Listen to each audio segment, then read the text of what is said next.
दिग्दर्शक सुद्धा इकडे आहे. येस सर तुम्ही आम्हाला सांगा दिग्दर्शकाला आपण विचारूया कोणत्या कोणाचं नाव आहे हा सगळ्यात महत्वाचा प्रश्न आहे. कलाकार तर एकमेकांच्या आर्टिस्टचं नाव घेतातच आहात, कॅरेक्टरचं नाव घेत आहेत, पण आता आपण बघूया की तू कोणाचं नाव घेणार आहे. दिग्दर्शकाला विचारूया आपण.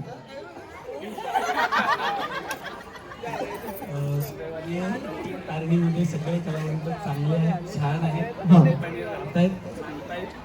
त्यामुळे ते सगळे छान आहे. पण एक दिग्दर्शक म्हणून सर्व दिग्दर्शकांच्या वतीने मी सांगू इच्छितो की जे कलाकार सेटवरती वेळेवर येत नाही, खूप वेळ मेकअप करतात, खूप वेळ आरसे बघतात, खूप वेळ पाठांतर करत बसतात आणि दिग्दर्शकांनी सांगितलेलं ऐकत नाही. अच्छा सर्व अरे म्हणजे लिस्ट झाली रे.